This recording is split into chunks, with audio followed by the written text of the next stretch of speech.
I have to tell you, I've lived in Colorado Spur going on 40 years, and I've watched this flat country do hard things to good people for most of them. Droughts that cracked the pan, winters that killed the cattle down to the last yearling, banks that moved like water, always finding the low place, always filling it with something cold. I've watched families load their wagons at midnight rather than face the county assessor in daylight. And I've watched men who built their whole lives on this ground walk off it in a pair of boots held together with baling twine and nothing else. I've kept a log of most of it because someone ought to. Not for sentiment. I'm not a sentimental man. I keep it because the land forgets and the people who come after ought to know what the ground cost. My name is Ira Goss. I spent 22 years as a land agent in Colorado Spur, and the 8 years since then sitting on the bench outside Mautner's hardware store, watching the stage road and keeping my own counsel. I see most of what passes through this town. I saw all of what happened in the summer of 1887, and I've thought about it most every day since. What I'm going to tell you starts with a woman and a tin cup. Celia Varn had been farming the south quarter of Colorado Flat for 11 years by that summer. 240 acres of dryland wheat, a kitchen garden, a good stone well, and a barn that leaned a little west but had never fallen. Her husband, Pell Varn, had filed the claim the spring they arrived from Kansas, and he'd broken the ground himself with a team of borrowed mules and more stubbornness than sense. He was dead 4 years by the summer of '87, a fever that came fast and left nothing behind but the debt on the seed loan, and the feeling that the farm had always been hers more than his anyway, though she would never have said so aloud. She ran it alone. That's the part people always got wrong about Celia Varn. They'd say she was surviving or struggling or holding on, all those words that mean the same thing, which is that a person is one bad season from quitting. But Celia wasn't holding on. She was farming. There's a difference, and the difference is in how a person stands in a field. Celia stood in her fields the way a woman stands in her own kitchen, like she owned every square inch of it in her bones, regardless of what the paper said. The paper, by the summer of '87, said something she didn't like. Thornfield Land and Capital had bought Pell's original seed note from the county co-op 3 years prior, and they'd added 2 subsequent notes that Celia had taken out during a bad hail season and a worse blight year. By July of '87, those 3 notes combined into a sum that made a reasonable man wince, and Thornfield was not in the business of being reasonable. They were in the business of accumulation. The valley was drying out. The Colorado Creek had dropped 6 inches in 2 years, and the smaller farms upstream were already gone, and Thornfield was buying the land that foreclosure left behind at fractions of its real value. They had 4 other farms in the flat already. Celia Varn's south quarter was the piece they wanted to complete the shape they were drawing. I knew all this because it was my business to know it. I'd left the land agent work, but I hadn't left the habit of watching who filed what and who owed whom. I watched Thornfield the way you watch a dog that's already shown you its teeth. What I didn't know yet, that July, was that Holt Devereux was coming through Colorado Spur on the Wednesday stage. I need to tell you about Devereux, because the story doesn't make sense without him. Holt Devereux had come to New Mexico Territory in 1871, which was 2 years before I arrived, and he'd built what became the largest single land holding in 3 counties. The Devereux spread covered the mesa country north of Colorado Flat and ran east nearly to the territory line, something close to 14,000 acres, though I never got an exact number from a man who didn't volunteer exact numbers about anything. He ran cattle. He ran horses. He controlled the upper water rights on the Colorado Creek through a compact he'd negotiated with the Territory office in Santa Fe back, when that office was still run by men who remembered what the ground was worth. He was known in the way that men with that kind of land are known, which is to say, people knew his name and his reach before they ever saw his face. In Colorado Spur, people spoke of him the way they spoke of the weather or the railroad, as a force that shaped what was possible, moving in its own direction for its own reasons. Nobody called him generous. Nobody called him cruel. He was there the way the mesa was there, and you planned around him. His wife, Alma, had died in the winter of '84. I'd known Alma Devereaux briefly, a quiet, fine-boned woman with a laugh that didn't match her stillness, and eyes that saw things clearly from a distance.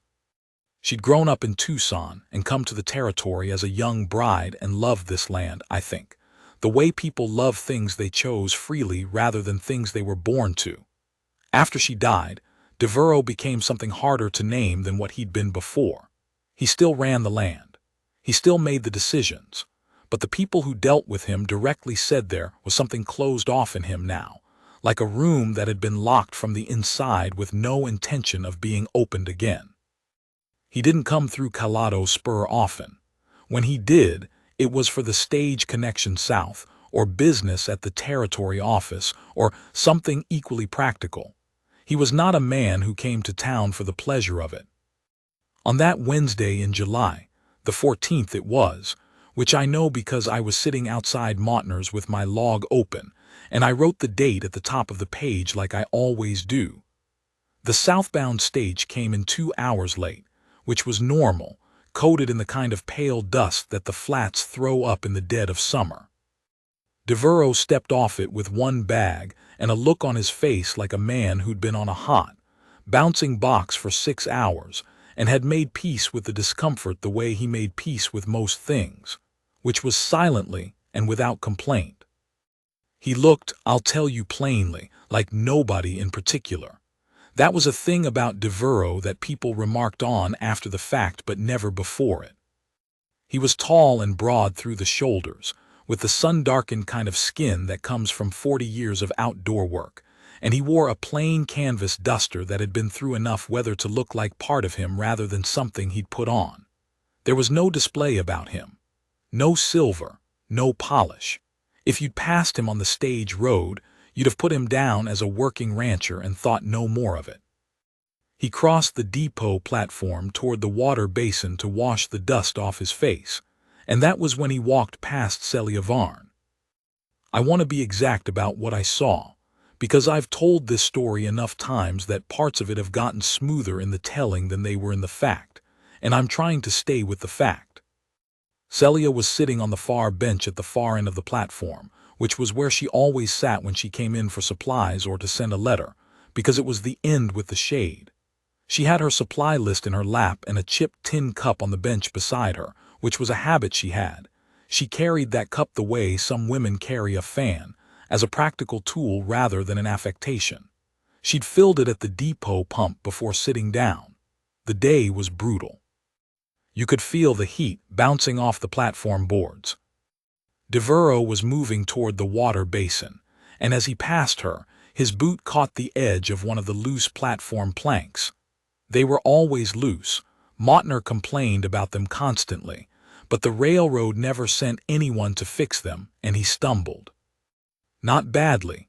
He caught himself on the upright post, but his bag swung and knocked the tin cup sideways off the bench, and the water in it went across the boards. He stopped, he looked at the cup, he looked at her. What I would have expected, knowing the heat and knowing the distance to the next water, was irritation. What Celia Varn showed instead was nothing so small as irritation. She looked at the empty cup the way a person looks at something that cost them something real, and then she looked up at Devereaux, and she said, in a perfectly even voice, "Don't worry on it." He said he was sorry. He said it simply, the way a man says it when he means it. She nodded. Then she stood, filled the cup again at the pump 10 paces away, and when she came back to her bench, she said, "You look like you've been in that box since Amarillo." He said since Roswell, which wasn't quite as far. She held out the cup to him. "Drink it first."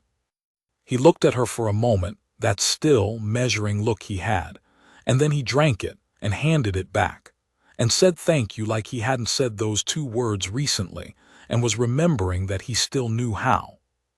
Then she put her hand in the small pocket of her work apron and pulled out a coin.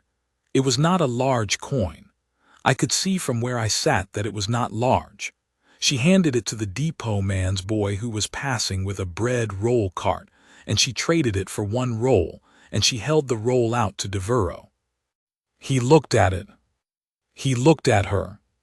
She said, "You've got the look of a man who hasn't eaten since morning, and it's past 3 in the afternoon." I'll tell you, watching from my bench, I knew what that coin represented. I knew Celia Varne's circumstances the way I knew most people's circumstances in this valley. That coin was not a gesture of casual generosity. That coin was a decision. Devereaux seemed to understand something of it, too. He took the roll. He ate it in 2 clean bites. He said quietly that he was grateful. She said, "What are you, passing through or staying?" He said he was catching the morning stage south.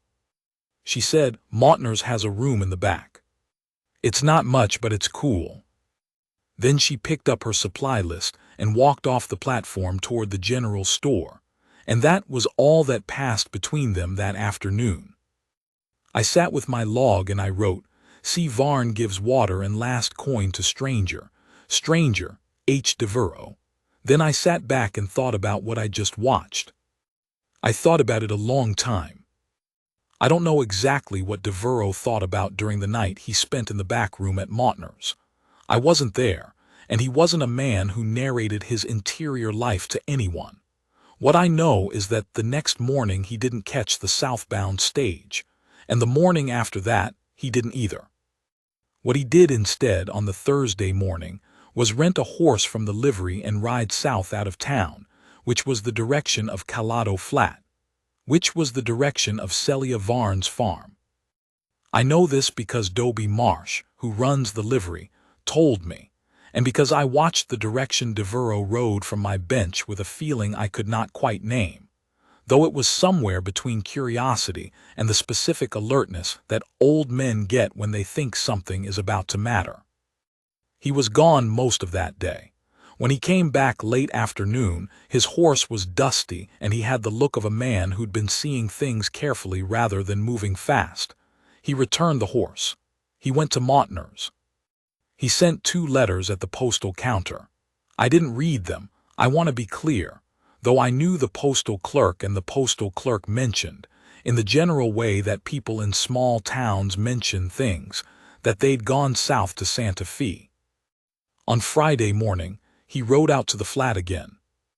Celia told me what happened on those 2 visits later, after everything had resolved and she'd had time to put words to it. I'll tell it the way she told it, as close as I can hold to her phrasing, because she was more precise than I am about the details of her own experience. The first time he came, on Thursday, he came to the gate and asked if he could water his horse at her well.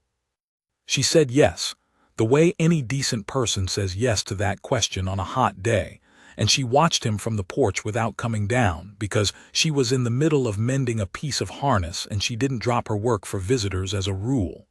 He watered the horse. He looked at the fields. He asked her across the yard how the south quarter was running in this drought. She said it was holding, but the creek feed was low, and she was watching the water level in the well with attention she'd rather spend elsewhere. He nodded at that. He looked at the wheat, what she had left of it, which was the north section of the south quarter, the part the hail hadn't taken the previous autumn. He asked a few questions about soil and depth and what she was running for moisture in the worst weeks. She answered them, because they were farming questions and she didn't have any reason not to. But she was watching him with the wary, lateral attention of a person who has learned not to take strangers at their face value without first establishing what they want. He thanked her for the water and rode off. He came back the next morning, Friday. This time he came to the porch steps. He said he'd been thinking about her well and her water situation, and he asked if he could see the creek line on the east edge of her property. Now she knew something by then. She wasn't certain what, but she knew something was moving. She told me afterward that she'd stood on her porch that morning and looked at this stranger who kept coming back to her farm asking careful questions about water, and she'd thought, either he's working for Thornfield or he's working for himself, or he's something else entirely that I can't place yet, but none of those options calls for me to hand him a map of my water situation. She said, I'll take you there myself. And she did. She walked him down the east fence line to the spot where the creek, it was barely a creek by then, more a seep, came across the edge of her land. He stood at it for a long time without speaking. He looked upstream and downstream. He looked at the cutbank where the water level had dropped, which she'd marked with a stake each month for 3 years, a habit she'd started when she first noticed the drop and wanted data rather than feeling. He looked at the stakes. He said, You've been tracking this 3 years. She said, 2 3/4. I started in October of '84 when I noticed the flow was off. He said, without looking away from the stakes, the main diversion is 1.5 miles upstream, north of the Mesa line. It's been taking more than its share for 2 seasons. She looked at him. He didn't explain further. He thanked her for her time and walked back to where his horse was tied and rode north. She stood at the creek line for a few minutes after he left, she said, with the feeling that something had shifted slightly on its axis without her having moved at all. I need to stop here and tell you what I know about the water rights, because this part is important, and it's easy to get muddy if you're not watching it closely. The Colorado Creek rights were a layered thing. Devereaux held the senior compact on the upper reach, the water that came off the mesa. But there were secondary rights held by 3 parties below him.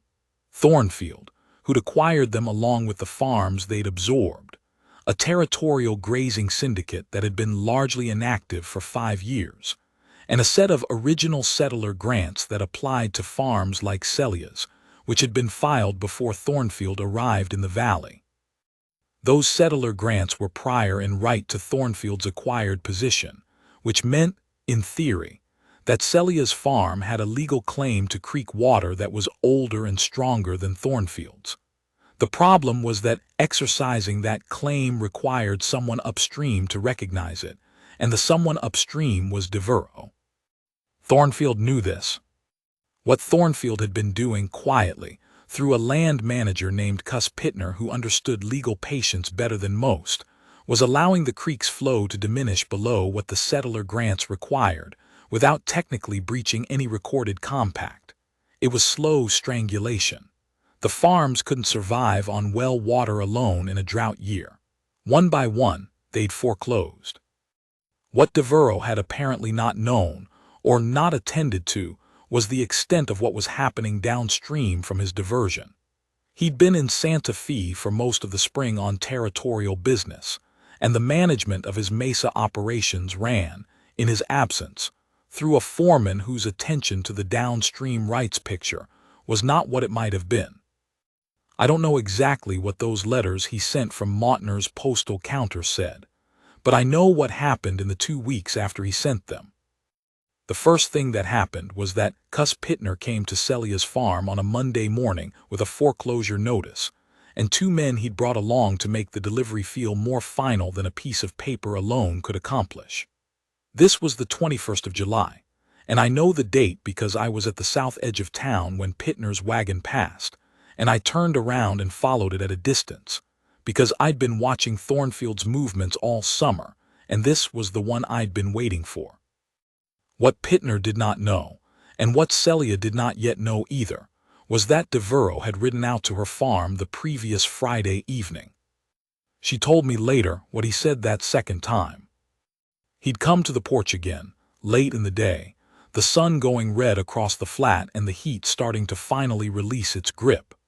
She'd been on the porch with a glass of water and the kind of stillness that comes at the end of a very long day, not peace exactly, but the temporary absence of emergency.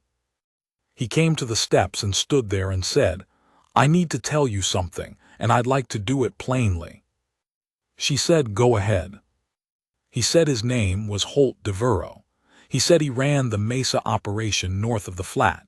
He said he controlled the senior water compact on the creek. She was quiet for a moment. Then she said, "I've heard of you." He said, "I don't know what you've heard." She said, that you're a fair man when the business calls for it, and a hard one when it doesn't, and that nobody in 3 counties has ever gotten more land than they deserved from you. He said he tried to keep to that. Then he said, "You gave me water and your last coin at the depot last Wednesday. I'm aware of what that cost you. I'm aware of your situation with Thornfield. I rode your property twice to understand what I was looking at, and what I'm looking at is a creek diversion that's been running outside its compact for 2 seasons, and a set of settler rights that haven't been honored. I'm going to fix that." Celia told me her first response was not gratitude. Her first response was suspicion, which she said she understood was not gracious of her, but which she also said she wasn't going to apologize for, because she'd been in this valley long enough to know that when a powerful man comes to your porch and tells you he's going to fix something, the first question you ask is what it's going to cost. She asked him what it was going to cost. He said nothing. "You're owed the water by right. Honoring a right isn't a favor. I should have caught this earlier. I didn't, now I have." She looked at him for a long time. He was standing at the bottom of the porch steps with his hat in his hands, and there was nothing in his face that she could read as performance or calculation, just the flat, even look of a man who had decided something and was delivering it. She said, "The water alone won't hold off Thornfield. They've got 3 notes on this farm." He said, "I know. I've looked at the filing records. Your original settler grant predates 2 of those notes, and the 3rd has a defect in the assignment clause when Thornfield acquired it from the co-op. I've contacted a territorial land solicitor in Santa Fe. He'll be here by Friday." She said, "You've already done this?" He said, "Yes." She said, "Without asking me?" He said, "I should have asked you first. I'm asking you now to let it continue." That was the conversation. She told me she sat on that porch after he rode away, and the dark came up over the flat, and she had the strangest feeling, which was that for the first time in about 4 years, something was moving in the right direction without her having to push it every single inch. Back to Monday morning and cuss Pittner. Pittner came up the drive with his 2 men and his foreclosure notice and his practiced expression of regret, which he had learned to wear the way some men wear a Sunday coat. It didn't quite fit, but he put it on for formal occasions. He got out of the wagon and walked to the porch and started into his prepared remarks, which I'd heard him deliver 4 times in the previous year and could have recited myself from memory. He got about 2 sentences in before Celia said, "Mr. Pittner, you might want to hear from Mr. Voss before you hand me that paper." Pittner blinked. He said, "Who is Mr. Voss?" The man who stepped around the side of the house at that moment was Aldous Voss, which was the name of the territorial land solicitor Devereaux had brought in from Santa Fe. He was a small, precise man who wore spectacles and carried a satchel that appeared to contain approximately everything ever written about water rights and land assignment law in New Mexico territory. He was not a dramatic man. He was not, in fact, any kind of man you'd notice in a crowd. But he had a way of opening that satchel and removing papers that communicated, without any raised voice, that the person across from him had just made a significant miscalculation. He handed Pittner a document. Pittner read it. Pittner read it a second time. He looked up and said, "Where did this come from?" Voss said, "It came from the Territorial Land Office in Santa Fe, where it was filed 6 days ago. That's a notice of compact violation against the Devereaux Mesa Operations downstream diversion, citing specifically the failure to honor prior settler rights on the Calado Creek South Reach, including the rights attached to this property.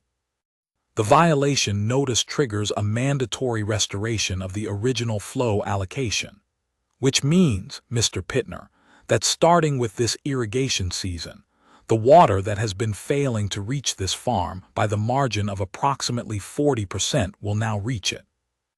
Pittner said, "Devereaux filed that against himself." Voss said, "He identified the violation and filed the correction." "Yes." There was a silence. Then Pittner said, "That doesn't address the notes." Voss opened the satchel again. The second document is a review of the 3-note instruments Thornfield Land and Capital holds against this property. The first, the original seed note, is valid. The second and third, the hail season and blight year notes, were acquired from the county co-op through an assignment that contains a defect in the transfer clause. Specifically, the assignment was executed after the co-op's authority to make that class of transfer had lapsed under territorial statute. The notes are Thornfield's to hold, but they are not Thornfield's to foreclose on, because the foreclosure right did not transfer with them. You may collect on the debt by other means if the debt exists.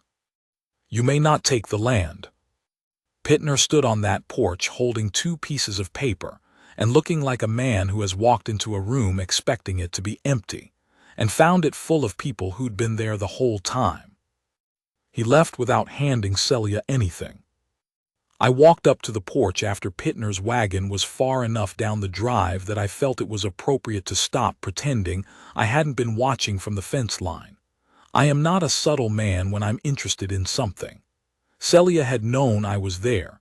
She knew me too well to miss it, and she'd said nothing, which was her courtesy to me. I said, "Well." She said, "Well." I said, "Voss's fee." She said, "Devereaux is covering it." I said, "You let him." She said, "He argued that if I had a legal right to the water and the notes were defective, it wasn't a gift, it was a correction. He said a correction doesn't require the person being corrected toward to pay for the correcting."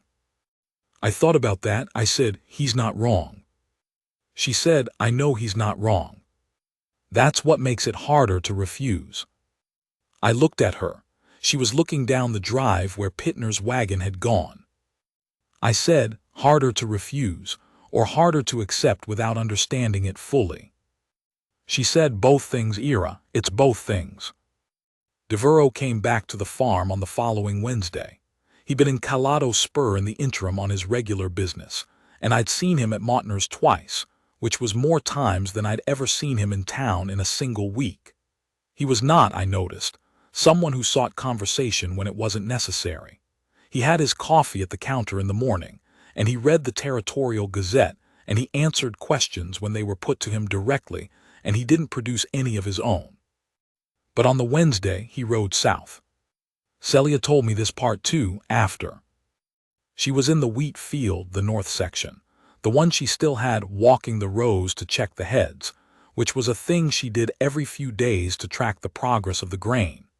It was late morning and already hot, and she had the specific focused expression she got when she was doing work that required attention, which was the same expression she had when she was reading a hard letter or making a decision about something that wasn't going to get easier with more time. She heard his horse at the gate and looked up. He came into the field on foot, leaving the horse at the gate post, and walked the perimeter to her rather than cutting through the crop, which she said was a thing she noticed, because not everyone thought to do that. He said, "How's it looking?" She said, "Better than last week. The water got to the east edge this morning for the first time in 2 months. I could see the difference in the heads by afternoon." He said, "Good." She went back to checking the grain, and he walked beside her without speaking, which was not the most comfortable thing she'd ever experienced, and not the least comfortable thing either. After a little while she said, "Why are you still here?" He said, "What do you mean?" She said, "You've done what you came to do. You've corrected the water. You've brought in Voss. Thornfield's backed off. There's no more practical business that requires your being on my property." He was quiet for a moment, then he said, "No. There isn't." She said, "So?" He said, "I don't know how to explain it to you in a way that doesn't sound like more than it is or less than it is." She stopped walking. She looked at him. She said, "Try." He said, "You sat on that platform in 104 degrees and gave a stranger your water and your last coin, and you didn't do it because you expected anything back. You did it because it was the right thing to do and because you are the kind of person for whom that's sufficient reason. I have not met many people like that in my life. I've met a few. My wife was one. She said, I'm sorry about your wife. He said, thank you. Then he said, I'm not trying to replace her. I'm not trying to build something where there isn't anything. I find I don't have a strong reason to leave. She looked at him for a long time, and then she went back to checking the grain, and she let him walk beside her, and they talked about the wheat, and the summer, and the water table, and other practical things, and neither of them said anything more about reasons for staying or leaving. August came in hot and then moderated, the way high desert summers sometimes do once the true worst is past. The creek level came up a full 2 inches in the first week after the diversion was corrected, which was not dramatic, but which a farmer notices the way a sick person notices a half-degree drop in their fever. It is not a cure, but it is the first evidence that a cure might be possible. I saw Devereaux in town 3 more times that month. I saw Celia twice, which was normal for her. I noticed, both times I saw her, that she had the look of a woman who is carrying something different from what she was carrying before, not lighter exactly, but differently balanced, like a load that's been shifted to a more sustainable position. The third time I saw Devereaux in town, I was at Mautner's counter for my morning coffee, and he was at the end of the counter for his, and there was nobody else there except Mautner himself, who was in the back doing inventory. I said, "You've been in town a good deal this month." He said, "I have." I said, "On business?" He said, "Partially." I said, "What's the other part?" He looked at his coffee. He said, "Ira, I know who you are and I know you've been watching all of this from the beginning. I'm not going to give you a report." I said, "I'm not asking for a report. I'm asking a plain question as a man who has lived in this valley 40 years and has some interest in how the people in it are doing." He looked at me. He said, "She's doing better. The water's correct now and the notes are manageable and she'll make it through the season." I said, "I didn't ask about her farm." He was quiet for a moment. Then quietly he said, "I know." I left it there because I'm not entirely without restraint, and also because the answer was already in what he hadn't said. What happened in September, I'll tell plainly. Voss came back through Colorado Spur with the final disposition on the Thornfield notes, which was that the first note, the original seed loan, was valid and collectible, but at its true face, without the compound interest Thornfield had been assessing under a rate clause that Voss argued was in excess of what the territorial compact allowed. The amount was manageable. Not comfortable, but manageable in the way that a real number can be managed when a person finally knows exactly what it is. Celia knew the number on a Tuesday. On Thursday, Devereaux came to the farm in the morning with a proposal, not the kind that concerns money, the other kind. She told me about it afterward, and I'll tell it the way she told it, because she was, as I said, precise about things that mattered. He came to the porch. He stood at the bottom of the steps. He had his hat in his hands again, which she said she'd noticed he always did when he was saying something that required him to take up less room than usual. He said, "I'm not good at the long version of this, so I'll say it plain. I'd like to stay. Not on the farm, I've got my own place and I'm not asking you to absorb that complication, but in the valley, in the town, within a reasonable distance of here. And I'd like to come and see you, with your permission, in the way that a man comes to see a woman he thinks about." She said, "What do you think about?" He said, "Whether you've got enough water, whether the north section is going to give you a good yield, whether you ate breakfast, whether you're tired." He paused. "Whether you're going to be all right." She said, "I'm usually all right." He said, "I know. That's not the same as saying a person doesn't want someone to ask." She was quiet for a moment. Then she said, "You'd better come in and have coffee." He came up the steps. He wiped his boots at the door, which she said she noticed, and which mattered to her in the specific way that small things matter when you're deciding whether to trust someone with something real. She made coffee. They sat at the kitchen table, which was a worn pine table that had been Pell's, and before that had belonged to whoever lived in this territory before Pell claimed it, and they talked. I don't know what they talked about that morning. I wasn't there, and Celia didn't tell me the specifics, and I didn't ask. Some things are not mine to know, and I have learned in 62 years to recognize the edges of what's mine. What I know is that when he left in the early afternoon, he came back through Calado Spur at a pace that was not hurried, and he stopped at Mautner's, and he bought a bag of flour and a tin of salt and a few other provisions, which were not provisions for a man who was leaving town. And when I saw him the next week, he was riding south on the stage road, and he looked, for the first time in the years I'd known him by reputation and the months I'd known him by sight, like a man who was going somewhere rather than away from somewhere. The harvest came in early October. Celia made it. Not grandly. This was not a story about a woman who struck it rich or turned her farm into a showplace.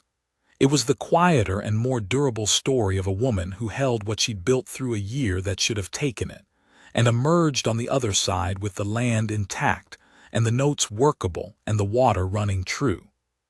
She got 70% of what she'd gotten in her best season, which was what she'd calculated she needed to survive the year's obligations and carry through to the next planting. She had it within 3 days of margin. I was there when she brought the last of the grain in, because she'd sent me word through Mautner's boy that the final load was coming in on the 8th of October, and I understood that as an invitation. Devereaux was there too, helping at the barn, which was a thing he'd been doing on the heavy work days for the past month in a quiet and unannounced way. He wasn't directing, he was working. There is a specific thing I want to tell you about that day, and it's not about the grain. When the last load was in and the doors were closed and the season was, for all practical purposes, done, Celia stood in the yard for a few minutes and looked at her fields. The light was October light, which is particular in New Mexico, lower and more amber than the white heat of summer, and it comes at an angle that finds things the summer light burns out. Her fields looked in that light like what they were, not spectacular, not transformed, just real and hers and there. Devereaux came and stood beside her. He didn't say anything, and she didn't say anything, and I watched from the fence line with my log and did not write down a word, because there was nothing I needed to record. It was in front of me, plain and whole. A woman who'd given a stranger her last coin because it was right to do it, and a man who'd let that coin change the direction of something that had been running the wrong way inside him for a long time. The flat stretching out around them in the October light, dry and enduring. The farm that was still there. Some things don't need a note. Some things you just watch and you carry with you and you know they happened, and that's enough. I'll finish it plainly, the way Celia herself would want it finished. That winter, Devereaux spent the cold months between his Mesa operation and Calado Spur. He was not a man who moved fast on anything, and neither was she, and I think they understood that about each other, and considered it a point in both their favors. He came to the farm when there was practical work that needed an extra pair of hands, and sometimes when there wasn't, and she let him come, which from Celia Varn was a considerable thing to let. The following spring, she told me, in passing, the way she told me most things that mattered, as though she was reporting a fact about the weather, that Holt Devereaux had asked her to marry him. I said, "What did you tell him?" She said, "I told him I'd think about it." I said, "And did you?" She said, "I told him yes 3 days later." They married in June of 1888 at the Calado Spur Church, in a small ceremony with about 30 people, which was approximately the right number of people for 2 private individuals who'd both been through enough life not to need witnesses for their own sake, and had them only for the community's. I was one of the 30. Mautner was another. Aldous Voss came up from Santa Fe, which I thought was a decent thing for him to do. Celia kept her farm. That was part of what they'd worked out, and it told you something about both of them that it was part of what they'd worked out. She didn't fold her operation into his, and he didn't ask her to. She ran her quarter. He ran his Mesa land, and the two operations were adjacent and cooperative in the way that made practical sense without either one losing what it was. The water ran correctly. The creek, I should tell you, was higher that spring than it had been in 6 years, which Voss attributed to the diversion correction, and which I attributed to rain, and which Celia attributed to the same stubbornness that gets wheat to grow in ground that has no real business growing anything. I still sit outside Mautner's in the mornings. It's a habit I can't break and don't particularly want to. The stage road is still the stage road, and things still pass on it that matter, though I no longer always know which things until after the fact. I think about that day at the depot sometimes. A Tuesday in July, 104 degrees, a woman with a tin cup and a coin she couldn't afford. I've watched a lot of things in this valley. I've watched hardship and I've watched endurance, and I've watched the particular cruelty of a country that asks everything of the people who try to hold on to a piece of it. But what I watched that summer, starting with a woman on a platform handing a stranger her water and her last coin, because that was the right thing to do, and she was a person who did the right thing regardless of what it cost her. That is the thing I come back to when I try to understand what holds a place together. Not the land, not the water rights or the note instruments or the legal filings, though those things matter and I would be dishonest if I said they didn't. What holds a place together is what Celia Varn did on that platform in the worst heat of the worst summer in 30 years. She gave what she had to a stranger and she didn't look over her shoulder to see if it would come back to her. She just did it, and she picked up her supply list, and she walked to the general store. The rest of it, the water, the farm, the man standing in the October light beside her, that all came after. And it came because of who she was, not because she planned it that way. I've thought about it enough to believe that's how it usually works, when it works at all. You do the decent thing, the valley keeps you.